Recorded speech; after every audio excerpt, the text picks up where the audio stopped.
अल्लाह ताला के पाक नाम से शुरू जो बड़ा नहायत रहम करने वाला है।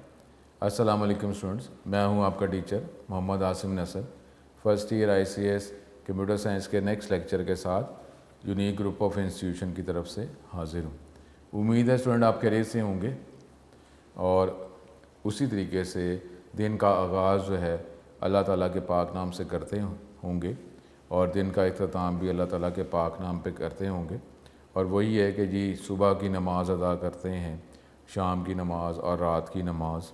तो वो सुबह की नमाज़ जो है वो हमारे पास ये फ़जर की नमाज़ से ही शुरू होती है। तो फ़जर की नमाज़ पढ़ें और इस 5 नमाज़ें पढ़ें। ये भी तो देखें अल्लाह ताला की तरफ से ये करम ही है कि स्टार्ट में 50 नमाज़ें और फिर ये कम हो गए 5 नमाज़ें बनी।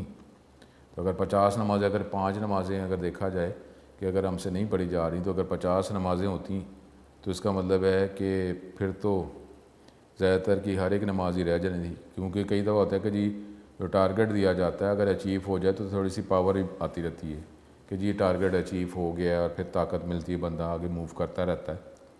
तो 5 नमाज़ें अगर हैं तो 5 नमाज़ें पढ़ी जा रही तो ये खुशी भी हो रही कि शुक्र अल्लाह ताला तेरा शुक्र है कि हमने नमाज़ें पढ़ ली। लेकिन अगर जो है 50 नमाज़ें अगर होती तो 5 नमाज़ें अगर हमसे नहीं पढ़ी जा रही तो हम अगर अल्लाह का करम हो ना तो किसी भी बात पे जो है तवज्जो की जा सकती है। अभी बंदा यही सोच के 5 नमाज़ें शुरू कर दे कि यार शुक्र अल्लाह ताला का यार 5 नमाज़ें ही हैं।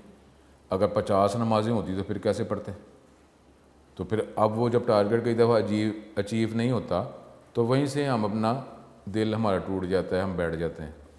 तो अब 5 नमाज़ें अगर हो रही ठीक है, तो अगर आप यही सोच लें कि अगर 50 नमाज़ें होती तो आप पढ़ सकते थे।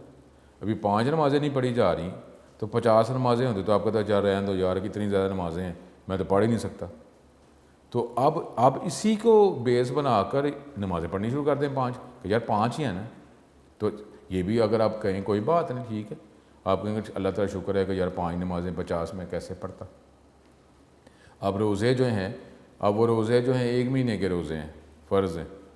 अगर ये साल के रोज़े हो जाते और उसमें भी हमारे पास ड्यूरेशन जो है वो भी रखी हुई है कि जी ये सहरी से अफ्तारी तक, अगर ये 24 घंटे के रोज़े हो जाते फिर क्या करते हैं, ठीक है। लेकिन अब जो है ये जो रिक्वायर्ड बातें हैं वो तो उसके हिसाब से ही हमने ये इबादत करनी है। लेकिन जो अब जिससे ज़्यादा कोई प्यार करता है, इश्क करता है, तो ये मिनिमम तो इतना है। बाकी जो है आप जितना इश्क की कोई कमी है, जितना मर्ज़ी आप इश्क, और इश्क तो वही है जो अल्लाह ताला से प्यार किया जाए वही असल प्यार है। तो उसके आगे आप जितना ठीक है प्यार करें, अल्लाह ने आपको तौफीक दी है, ताकत दी है, तो ठीक है आप रोज़े रखें। कोई अल्लाह वाले हैं कि वो रोज़े अभी भी उसके रमज़ान के रोज़ों के अलावा भी रखते हैं, ठीक है, रोज़ा जो है वो रखा जाता है। और इसके अलावा जो नमाज़ें 5 नमाज़ें फ़र्ज़ हैं उसके अलावा ठीक है आप नफली इबादत कर सकते हैं, ठीक है, तहज्जुद जो है और भी नमाज़ें हैं वो पढ़ी जा सकती हैं। सजदा ही है, वो कह रहे हैं ठीक है अल्लाह शुक्र अल्लाह ताला का तौफीक दे रहा है तो मैं सजदे क्यों ना बढ़ाऊँ, ठीक है। तो अल्लाह ताला करम करे और फिर जो है आप ये दुआ करते रहें कि अल्लाह ताला हमें जो है ये तौफीक देता रहे और उस पर हम अमल भी करते रहें। इल्म जो है वो अमल की नीयत से ही करें, अल्लाह ताला की तरफ जाने के लिए ही करना चाहिए। ये यहाँ पे कि किसी गैदरिंग के लिए ये बताने के लिए कि जी हम नमाज़ें पढ़ते हैं। लेकिन ये भी देखा जाए कि अगर जब दुनिया में अगर फजूल बातें फैलाई जाती हैं तो कोई इतना डरने की ज़रूरत नहीं कि तकब्बर इतनी जल्दी नहीं आ जाता। तो ठीक है आप अल्लाह ताला का नाम लेकर शुक्र अल्लाह करके आप कह दें कि शुक्र अल्लाह ताला की मैं 5 वक्त की नमाज़ें पढ़ता हूँ, उसमें से तवज्जो नहीं करनी। ये तरगीब भी तो हो सकती है ना, तरगीब भी तो हो सकती है कि यार ठीक है मैं पढ़ता हूँ अल्लाह तुझे भी तो होता। तरगीब ये नहीं कि जी मैं ये कहूँ कि जी मैं नमाज़ें पढ़ता हूँ तुम नमाज़ें नहीं पढ़ते, ऐसा नहीं। तरगीब भी तो हो सकती है ना, तो इतना भी फ़ौरन। लेकिन ये है कि अगर बोलेंगे तो उसमें ज़रा अपने आप को होल्ड ज़्यादा रखना पड़ेगा कि तकब्बुर ना आ जाए। लेकिन ये जो है अगर दूसरी बातें फजूल बातें फैलाई जा रही हैं, एक बंदा अगर नमाज़ नहीं पढ़ता है बीच में कहता है शुक्र अल्लाह ताला कि मैं 5 वक्त की नमाज़ पढ़ता हूँ, तो हो सकता है उसकी एक इस बात से कोई और जो है किसी और पे भी अल्लाह का करम हो जाए, वही पढ़ना शुरू कर दे। तो इसलिए इतनी कोई डरने वाली बात नहीं। अच्छी बात भी तो फैलानी है, अच्छी बात होगी तो पता चलेगा ना एक बुरी बात है, दोनों चीज़ें होंगी तो पता चलता है ये अच्छाई है ये बुराई है। तो इसलिए जो है तो अल्लाह ताला से दुआ करें कि अल्लाह ताला हमें ये 5 वक्त नमाज़ पढ़ने की तौफीक दे और दुआ करें पूरी दुनिया जहान के जानदारों के लिए कि अल्लाह ताला हमें ईमान की दौलत से नवाजे, इस्तकामत अता करे और इसी तरीके से जो है हमारा ख़ात्मा भी ईमान पे हो और इबादत करते करते ही हमारा ख़ात्मा हो। टॉपिक जो हम पढ़ रहे हैं फ़र्स्ट ईयर कंप्यूटर साइंस में, वो हम टाइप्स ऑफ वायरस जो है वो पढ़ रहे हैं। ठीक है, हमने लास्ट टाइम इसको कंटिन्यू किया हुआ था, इसी टॉपिक को जो है वो कंटिन्यू करते हैं। अपना बहुत ज़्यादा ख्याल रखें। ये स्टूडेंट हम टॉपिक लास्ट टाइम से हम कर रहे थे टाइप्स ऑफ कंप्यूटर वायरसेस, और ये 2019 में लॉन्ग क्वेश्चन आया। ठीक है, अब वो आगे हम देख लेते हैं ना, उसकी आगे वेटेज क्या है कि अगर 2 मार्क्स के 4 हैं, इसका मतलब है कोई 4 टाइप्स आप बता देंगे। ठीक है, सबसे पहले है बूट सेक्टर वायरस। अब बूट सेक्टर जिस तरीके से कोई एक कॉलोनी है, उसमें क्या होता है, ये सेक्टर्स होते हैं ना, कि हम इस सेक्टर में रह रहे हैं, उस सेक्टर में रह रहे हैं, और सेक्टर के अंदर फिर डिफरेंट लेन्स हैं, लेन्स में डिफरेंट घर होते हैं। इसी तरीके से ये सेक्टर जो है, अब क्या सेक्टर किसी कॉलोनी की बात की जा रही है, बल्कि ये हार्ड डिस्क की बात की जा रही है, जहाँ पे उधर भी लोकेशंस ही हैं। ठीक है, ये तो हो गया सेक्टर, हार्ड डिस्क के फिज़िकल लोकेशंस हैं जिनको सेक्टर कहा जाता है। लेकिन अब जो है अगर आप किसी कॉलोनी की बात करते हैं, उसमें भी तो कॉलोनी का मेन गेट होता है ना, आप उस गेट से गुजर के ही जाएंगे ना, कॉलोनी के अंदर एंटर होंगे। आप गेट से गुजरे बगैर, अगर हमारे पास गेटेड कम्युनिटी है तो आप गेट से गुजरे बगैर तो कॉलोनी में एंटर नहीं हो सकते।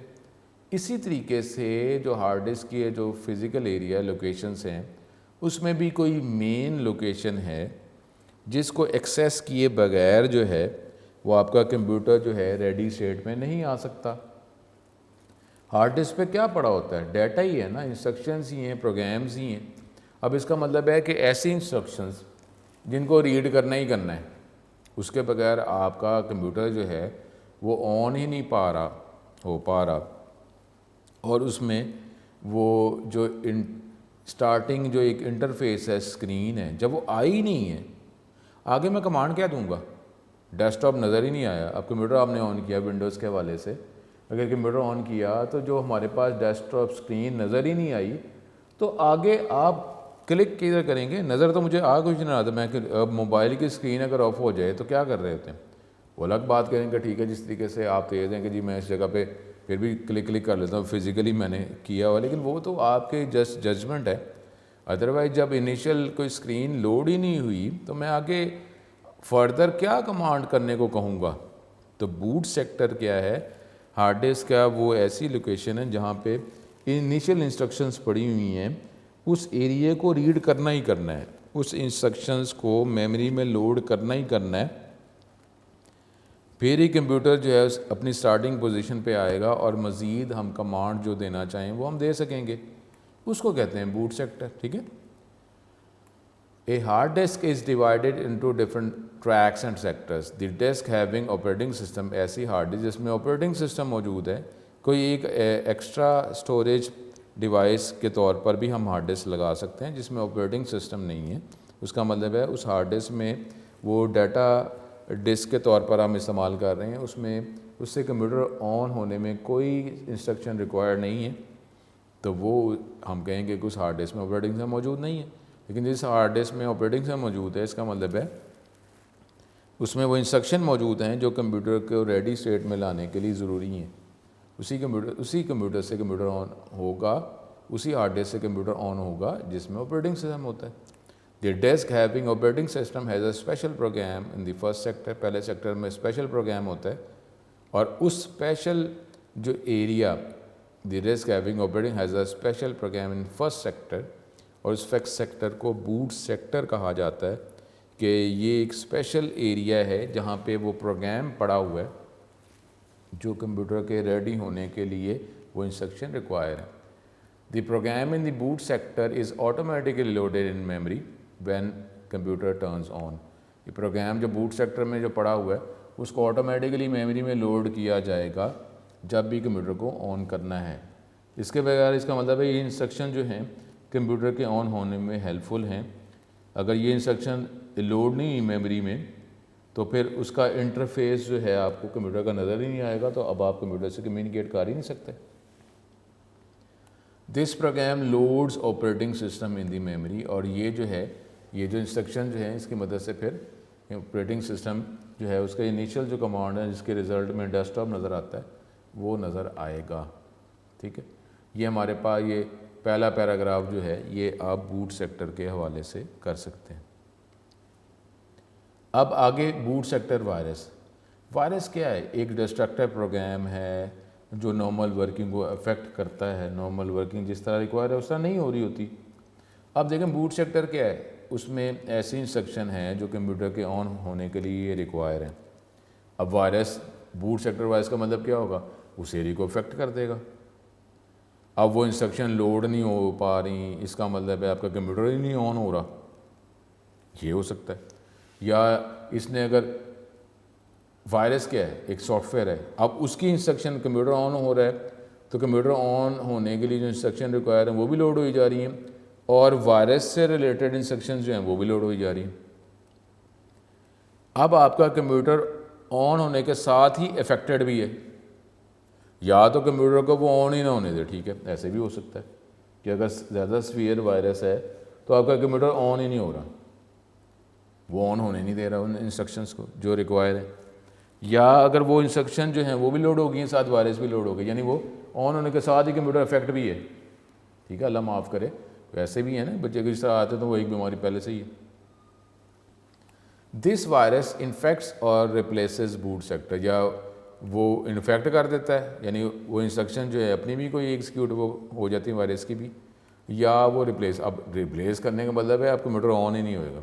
Once the boot sector of the disk is infected the virus will also be loaded into memory whenever computer is turn on. तो अगर वो इसको इन्फेक्ट कर रहा है तो वो इंस्ट्रक्शन जो रिक्वायर हैं वो भी एग्जीक्यूट हो गई और साथ ही वायरस से रिलेटेड जो इंस्ट्रक्शन जो हैं, स्टेटमेंट हैं, वो भी एग्जीक्यूट हो गई। अब वायरस भी कंप्यूटर के ऑन होने के साथ वायरस भी मेमोरी में लोड हो चुका हुआ है। और मेरा ख्याल है आपको ये पता होगा कि ऑपरेटिंग सिस्टम जब लोड हो जाता है, इनिशियल जो भी उसका रेजिडेंट पोर्शन है जो हमेशा मेमोरी में रहता है, तो उसके बाद different helpful programs, utility program बाद में लोड होते हैं। और एंटीवायरस जो है ये भी यूटिलिटी हेल्पफुल प्रोग्राम है। इसका मतलब क्या हुआ कि वायरस पहले लोड हो गया और एंटीवायरस बाद में लोड हो रहा है। तो कई दफ़ा ये वायरस जो है एंटीवायरस को ही ब्लॉक कर देता है, या एंटीवायरस जो है इस वायरस को डिटेक्ट ही नहीं कर सकता। दोनों बातें हो सकती। ठीक है, the boot virus spreads to all disk those are read by system. अब वो सारे जो भी हार्ड डिस्क जो हैं तो सिस्टम रीड कर रहा है वो उसको, अगर तो उसने ब्लॉक नहीं किया, चेंज नहीं किया, तो अब ये वायरस जो है पूरे सिस्टम में स्प्रेड होना शुरू हो जाएगा। Virus is attach with executable file, जो भी ऐसी फाइलें हैं हम जब क्लिक करते हैं तो अगर उससे रिलेटेड जो कमांड, इंस्ट्रक्शन या प्रोग्राम अगर मेमोरी में लोड होता है तो उसको चला दिया जाता है। अगर नहीं लोड, नहीं अवेलेबल, तो हार्ड डिस्क से किसी भी परमानेंट डिवाइस से उसको लोड किया जाता है मेमोरी में, फिर एग्जीक्यूट किया जाता है। तो अब जब हम क्लिक करते हैं और वो इंस्ट्रक्शन मेमोरी में मौजूद नहीं होती तो हार्ड डिस्क से जिन फाइलों के अंदर उस कमांड से रिलेटेड इंस्ट्रक्शन मौजूद होती हैं उन फाइलों को ये कहा जाता है executable file. Virus attach with executable file EXECOM और DLL। तो अब ये जब आप क्लिक करेंगे तो वायरस ने इन फाइलों को अफेक्ट कर दिया हुआ है, इन्फेक्ट कर दिया हुआ है। जब क्लिक करेंगे और जब वो लोड होगी इंस्ट्रक्शन तो फिर क्या होगा, अब मज़ीद वायरस फिर फैलता रहेगा। पहले ही मेमोरी में लोड है, अब आप फाइलों को लोड करेंगे, उस वायरस ने उन फाइलों को भी इन्फेक्ट कर दिया हुआ है, तो अब वायरस और स्प्रेड होता जा रहा है। इस तरीके से वायरस जो है वो फैलता जाएगा और मे भी हो सकता है कि अब आपका कंप्यूटर जो है वो ऑफ ही हो जाए, वो बिल्कुल ही इफेक्ट हो जाए, वो वर्किंग ही ना कर सके।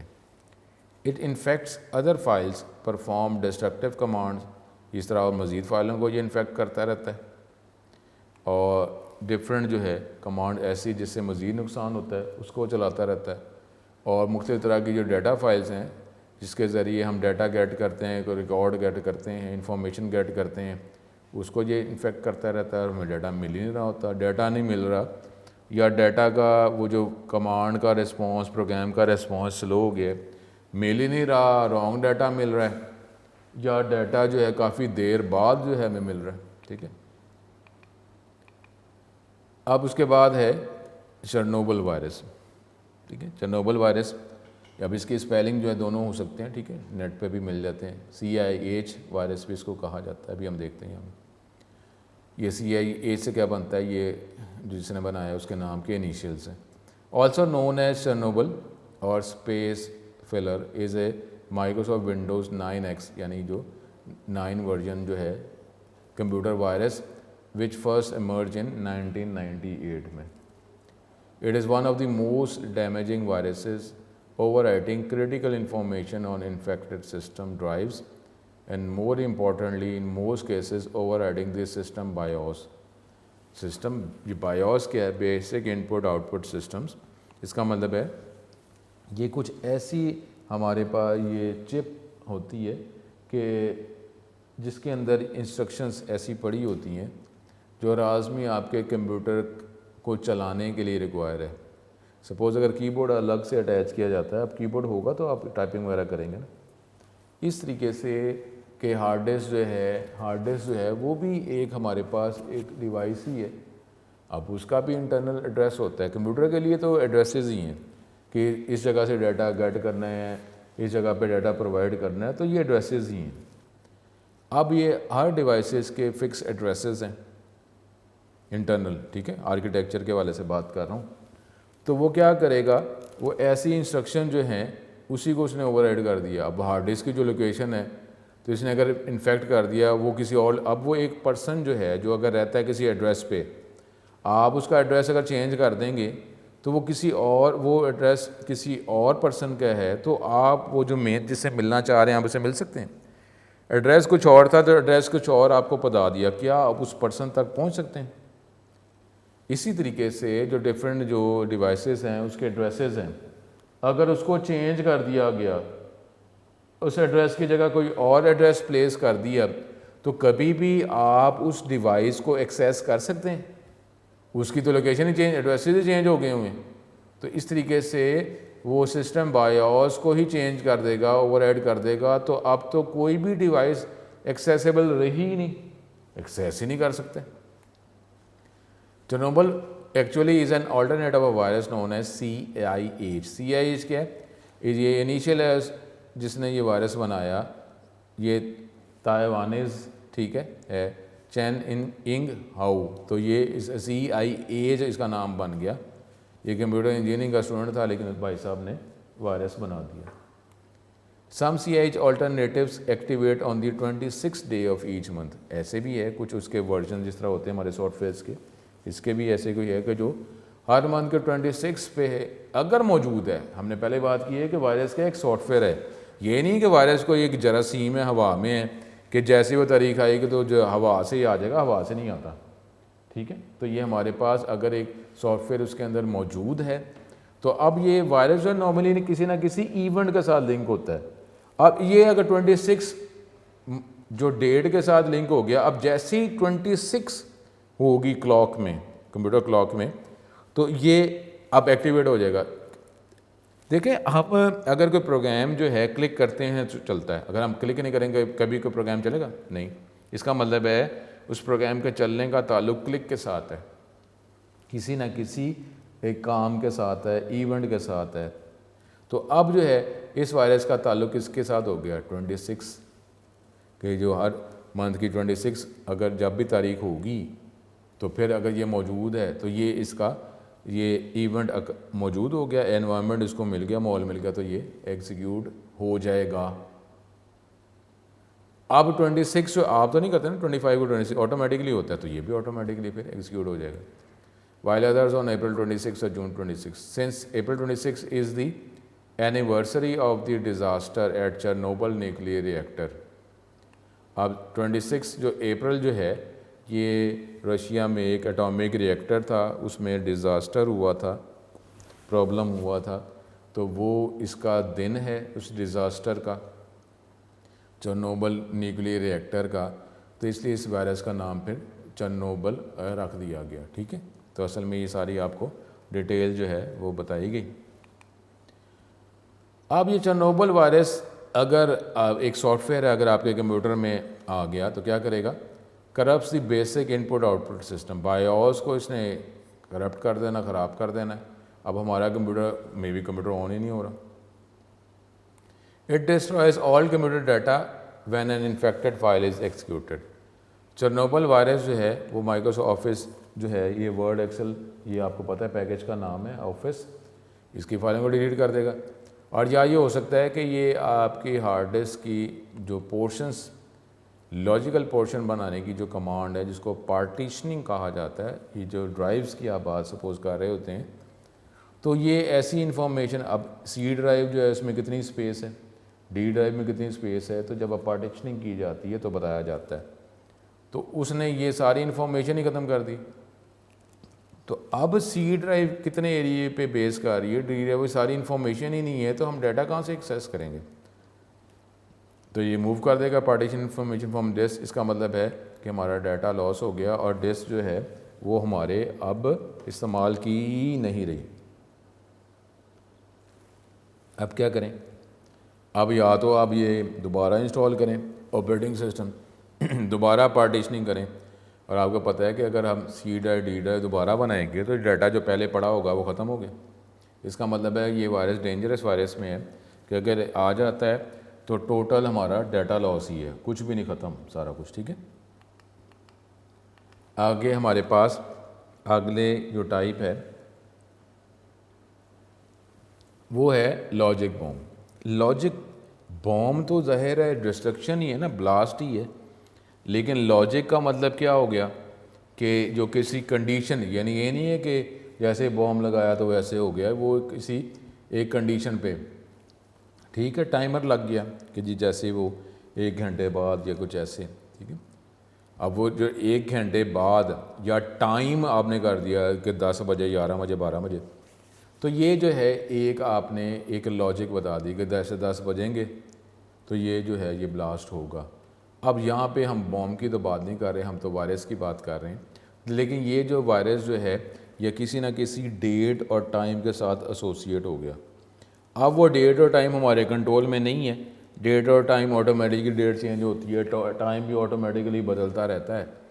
तो जैसे ही वो डेट, ये वायरस जो है एक एनवायरनमेंट जो उसको रिक्वायर है, वो अगर होगा, वो एक्शन रिक्वायर है, वो अगर एक्शन जो है वो किया जाएगा या ऑटोमेटिकली जो वो एक्शन हो जाएगा, तो ये अगर सॉफ्टवेयर मौजूद है तो ये इसको स्टार्ट करने की वजह बन जाएगी। तो ये लॉजिक बॉम्ब को टाइम बॉम्ब भी कहा जाता है। अब लॉजिक बॉम्ब ये वायरसेस हैं जो किसी एक स्पेसिफिक, जो उसकी डेट जो है अगर वो आती है या टाइम आ जाता है तो फिर ये है ये एग्जीक्यूट हो जाएगा, प्रोग्राम मौजूद है तो इसकी स्टेटमेंट एग्जीक्यूट हो जाएंगी। Logic bombs are viruses that execute on a certain date और in response to a certain action. Michelangelo, ये नाम है, is an example of logic bomb. It destroys data on the hard disk on March 6. Another popular virus, Friday the 13th, activates only when 13 date is on Friday. जब 13 तारीख जो है, जब Friday अगर उस दिन हुआ, 13 तारीख है, तो ये उसकी वो जो एग्जीक्यूशन की डेट है, अगर ये डेट आ जाती है 13 तारीख भी हो और फ्राइडे हो, तो ये अगर सॉफ्टवेयर मौजूद है तो ये इसके स्टार्ट करने की वजह बन जाएगी। और ये वायरस जब ये चलेगा तो डेफिनेटली इसने करप्शन ये करनी, डाटा लॉस करेगा, करप्ट करेगा, चेंज कर देगा। उसके बाद हमारे पास है आगे ट्रोजन हॉर्स। वैसे का देखा जाए तो इसका मतलब मे बी बेकाबू घोड़ा सा बनता है, लेकिन इसके लिए भी एक पूरी एक हिस्ट्री मौजूद है। वो क्या, Trojan horse treat itself as a useful program, कि इसको वैसे कहा जाता है कि ठीक है ये यूजफुल प्रोग्राम ही है। Trojan horse virus is a computer program that runs without the knowledge of the computer user. वैसे तो बाकी वायरसेस जो हैं उनका भी नॉर्मली हमें पता नहीं चलता। अब इट एग्जीक्यूट्स इलीगल और destructive instruction in the middle of a legal program. एक प्रोग्राम जो है वो सही है, लीगल प्रोग्राम हम चला रहे हैं, हम तो कह रहे हैं लीगल प्रोग्राम चला रहे हैं, लेकिन उसके बैकग्राउंड में जो है ये वायरस जो है वो अटैच था और वो प्रोग्राम भी एग्जीक्यूट हो रहा है। जैसे गेम है, गेम अगर हम लीगल है, जो हमें गेम्स जो अलाउ हैं वो हमने इंस्टॉल किए हैं और वो गेम प्ले कर रहे हैं, लेकिन मे भी हो सकता है कि ये वायरस जो है वो गेम प्ले करने, हम गेम प्ले कर रहे हैं लेकिन बैकग्राउंड में ये वायरस जो है, ये सॉफ्टवेयर जो है ये चलना शुरू हो गया। Example, format C is also an example of Trojan as well. The term is derived from the story of the wooden horse used to trick defenders of Troy into taking hidden warriors into their city in ancient Anatolia। ठीक है, ये कोई है, जंगें होती थी तो उन्होंने दो कौमों के दरमियान उन्होंने गिफ्ट दिया, गिफ्ट एक लकड़ी का घोड़ा था उनको दिया और वो खुश थे कि चलो ठीक है जंग ख़त्म होगी, लेकिन उसके अंदर उनके जो सोल्जर्स हैं वो छुपे हुए थे। Because computer Trojan often employ a form of social engineering presenting themselves as routine. अब इसी तरीके से अब वो जब रात हुई तो वो वॉरियर्स घोड़े से बाहर निकले और उन्होंने दरवाजे खोल दिए किले के और वो ओपोनेंट की फोर्सेस आ गई और उन्होंने ऑक्यूपाई कर लिया। अब ये भी ऐसे ही है कि ये ऐसे एक रूटीन का एक सॉफ्टवेयर आप चला रहे हैं जो in order to influence victims. इससे क्या होता है कि यानी ये इन्फ्लुएंस कर रहे हैं, गेम है ना, तो हर कोई गेम से तो इफेक्ट होता ही है। उन्होंने कहा गेम है यार, गेम है तो गेम प्ले ही करते हैं ना। तो अब ये एक गेम, क्योंकि नॉर्मली गेम पे हमारी तवज्जो होती है, तो हमने कहा गेम है चलो इसको इंस्टॉल कर लेते हैं। वो इंस्टॉल किया, लेकिन उसके इससे रिलेटेड जो है वो इसके बैकग्राउंड में वायरस भी था। आपने गेम इंस्टॉल की, आप गेम इंस्टॉल करने का मकसद सिर्फ ये है कि आपने गेम प्ले करनी है, लेकिन आप उससे उस सॉफ्टवेयर के साथ जो है एक वायरस भी अटैच था। अब आप गेम प्ले करते जा रहे हैं, आप तो कह रहे हैं ठीक है रूटीन काम कर रहे हैं हम, बस इंटरेस्टिंग काम हम कर रहे हैं, लेकिन जो वायरस जो है वो अफेक्ट कर रहा है आपके कंप्यूटर को, वो डाटा करप्ट कर दे, स्पीड स्लो कर दे, जैसे भी कर दे, और आपकी इंपॉर्टेंट इन्फॉर्मेशन में भी किसी और को प्रोवाइड कर दें।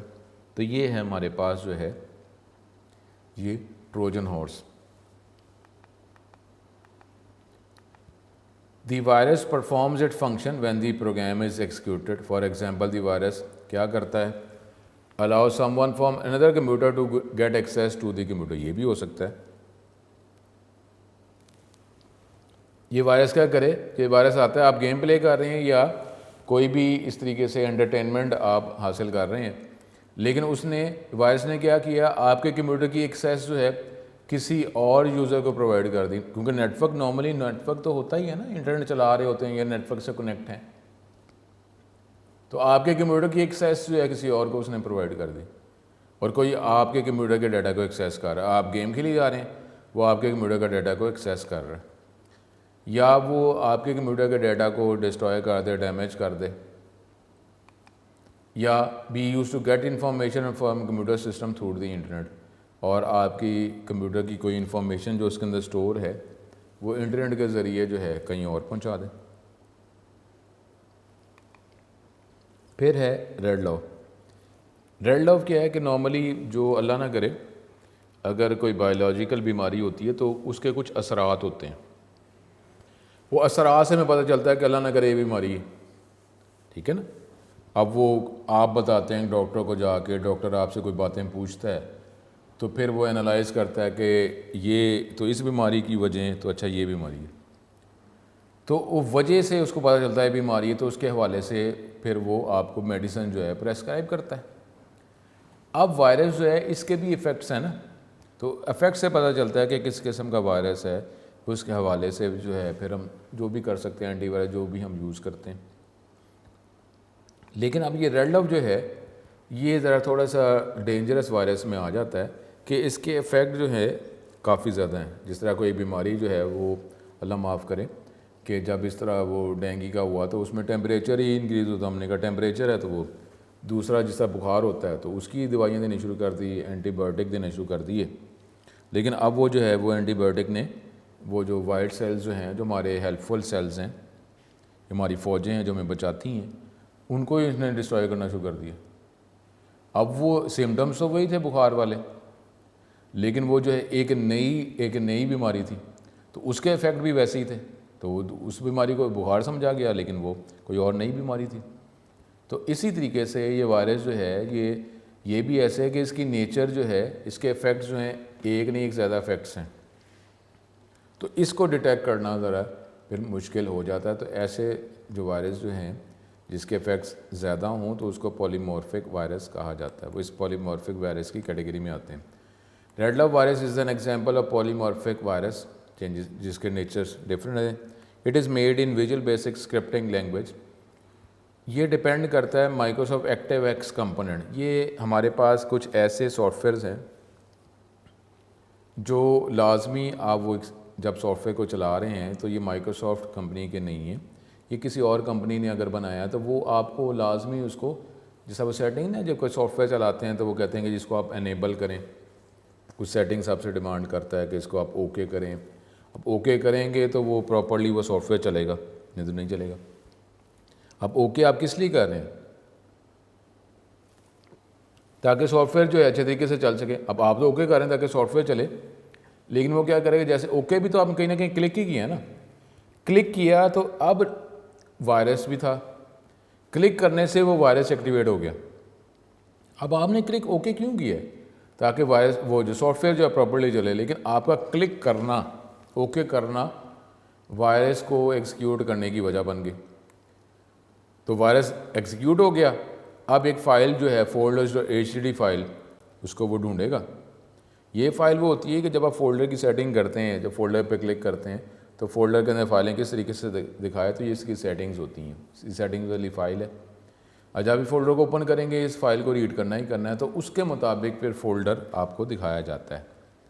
तो अब इस फाइल को जब ये इन्फेक्ट कर देगा तो जब भी आप फोल्डर को क्लिक करेंगे तो इस सेटिंग वाली फ़ाइल को रीड करना ही करना है। अब इसके अंदर ये वायरस इसने इसको इन्फेक्ट किया हुआ है, तो अब जब फोल्डर पे क्लिक कर रहे हैं इसका मतलब क्या हुआ, वो मज़ीद वायरस जो है स्प्रेड होना शुरू हो गया। तो folder HTTP is a part of Microsoft Windows active desktop feature. It changes the default association of DLL files. ये भी हो सकता है कि जो ऐसी फाइलें हैं, DLL फाइलें ऐसी हेल्पफुल फाइलें हैं कि जब हम क्लिक करते हैं तो इन फाइलों ने बैकग्राउंड में एग्जीक्यूट होना होता है। तो ये डिफरेंट सॉफ्टवेयर्स की एसोसिएटेड फाइल्स हैं, हेल्पफुल फाइल्स हैं। तो इसने इसकी एसोसिएशन ख़त्म कर दी, किसी और के साथ रीडायरेक्ट कर दी। अब वो जो आप कहीं क्लिक करेंगे तो उसकी हेल्पफुल फाइलों ने चलना है। अब वो फाइलों का ताल्लुक उसके साथ है ही नहीं, सॉफ्टवेयर के साथ। तो इसका मतलब है वो कमांड एग्जीक्यूट ही नहीं हो रही, या करना कुछ और था, होता कुछ और जा रहा है। ठीक है, तो ये जो वायरस जो है इसको डिटेक्ट करना थोड़ा सा मुश्किल होता है, तो इसको रेड लव वायरस कहा जाता है। फिर हमारे पास है आगे वॉर्म। अब वॉर्म तो वैसे तो इसका मतलब क्या है जी, कीड़े ही कहा जाता है, लेकिन अब ये क्या है, ये सिर्फ ऐसे कर रहा है कि ये कॉपीज़ पे कॉपीज़ बनाता जा रहा है। एक तो ये बात, कॉपी पे कॉपी बनाता जा रहा है, हार्ड डिस्क यूज़ हो रही है, मेमोरी यूज़ हो रही है। या ये क्या कर रहा है कि आप ऑथराइज यूज़र हैं, आप जो कमांड एग्जीक्यूट करने को कह रहे हैं, जो प्रोग्राम एग्जीक्यूट करने को कह रहे हैं, आपकी कमांड एग्जीक्यूट नहीं हो रही, तो ये ही जो है वो डिफरेंट कमांड जनरेट करता जा रहा है। आपने क्लिक करना था, उससे पहले इसने डिफरेंट कमांड जो हैं वो प्लेस कर दी। अब प्रोसेसर जो है वो कमांड एग्जीक्यूट करता जा रहा है। आपने तो अभी क्लिक किया ना, इससे पहले तो आप कोई काम करने को कहा ही नहीं था, लेकिन प्रोसेसर जो है वो पता नहीं कौन कौन से काम करी जा रहा है। तो इससे क्या होगा कि आपकी कमांड जो है तो वो देर बाद एग्जीक्यूट हुई, तो आपको रिप्लाई रिस्पॉन्स जो है वो स्लो हो गया, जिसे हम कहेंगे कंप्यूटर स्लो हो चुका हुआ है। The viruses that replicate themselves without user interaction called worms. The virus does not need to add itself to some other program, rather it has the capability to run without any other program. ये कोई और programme चला ये चली जा रहा है, ये नहीं कि इसके साथ किसी के साथ एसोसिएट है, तो ये खुद ही चलता जा रहा है। इससे क्या हो जाएगा, रिस्पॉन्स लो हो जाएगा। They are often design to read email addresses from emailing software. तो ये भी इस तरह भी है कि ये ईमेल एड्रेसेस जो है ये पिक करे, आउटलुक एक्सप्रेस है डिफरेंट जो है, and then move to every address of that list. और जो भी एड्रेसेस हैं वो सारे एड्रेस पे वो जाना शुरू हो गया। यानी अगर आपने एक लिस्ट है कि जी आप इस पर्सन को भी देखें, जब ये हम लिस्ट बनाते हैं उसका फ़ायदा क्या होता है कि मुझे ईमेल एड्रेस लिखना नहीं पड़ता, वो मैं एड्रेस जो है वो अटैच कर सकता हूँ। अब मेरे कंप्यूटर में मैंने एक लिस्ट बनाई हुई है कि मेरे ये 20 बंदे हैं जिनके साथ मैं ईमेल जो है वो शेयर करता हूँ। इस वायरस ने वो लिस्ट पिक कर ली। अब वो क्या होगा, वो लिस्ट पिक कर ली और वो जो 20 बंदों तक जो है एड्रेसेस के ज़रिए, क्योंकि ईमेल एड्रेस आपने बताए हुए हैं, वो 20 लोकेशंस पे जो आपके कंप्यूटर के अलावा कोई और कंप्यूटर हैं, तो ये वायरस उधर ही पहुंच गया, उनके कंप्यूटर्स को भी इफेक्ट कर दिया।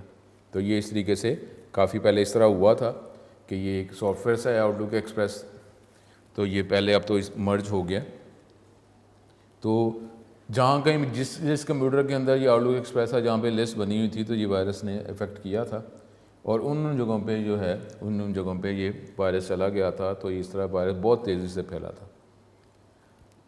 तो ये हमारे पास ये टाइप्स ऑफ वायरस है, ठीक है, ये हमने यहाँ पे देखा।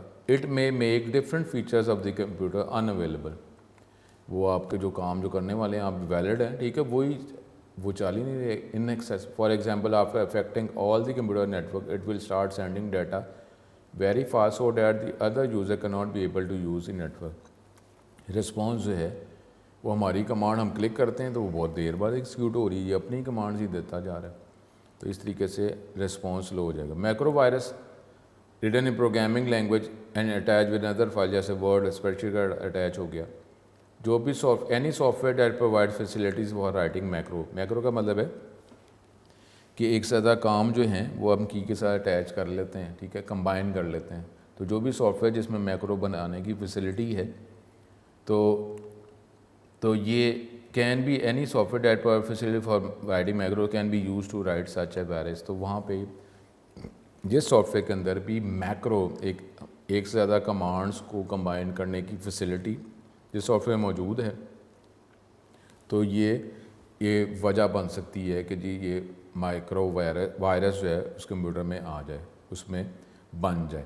However, the software that is most commonly used for adding this kind of virus is Microsoft Office, ठीक है। तो ये अटैच हो जाएगा, Microsoft Office है उसमें नॉर्मली ये फीचर मौजूद है मैक्रो बनाने का, तो ये इन फाइलों को अफेक्ट करना शुरू कर देता है, तो फिर इससे हमारा कंप्यूटर जो है उसमें वायरस फैलना शुरू हो जाता है। तो ऐसे वायरस जैसे नॉर्मली जिसका ताल्लुक माइक्रोसॉफ्ट ऑफिस के साथ है, और नॉर्मली माइक्रोसॉफ्ट ऑफिस हर कंप्यूटर में मौजूद ही है जो दुनिया में हम इस्तेमाल कर रहे हैं, ठीक है स्टूडेंट। ये जो आज का लेक्चर था ये हमारे पास टाइप्स ऑफ कंप्यूटर वायरसेस पे था। अब वायरस जो है जो हमारे कंप्यूटर को अफेक्ट कर रहा है, जो हम स्टेटमेंट एग्जीक्यूट करना चाह रहे हैं वो एग्जीक्यूट नहीं हो पा रही, या हमारे कंप्यूटर का रिस्पॉन्स जो है वो स्लो होता जा रहा है। और ज़रा माइंड में रख लें कि ये वायरस जो है ये कोई बायोलॉजिकल वायरस नहीं है, ये हवा से नहीं आता, ये वायरस एक सॉफ्टवेयर ही है, ठीक है। तो ये डिफरेंट टाइप्स ऑफ वायरसेस हमने डिस्कस की। यहाँ पे हमारा ये लेक्चर ख़त्म होता है। इंशाल्लाह ताला नेक्स्ट लेक्चर में नेक्स्ट टॉपिक के साथ दोबारा हाजिर होंगे। अपना बहुत ज़्यादा ख्याल रखें। अस्सलाम वालेकुम।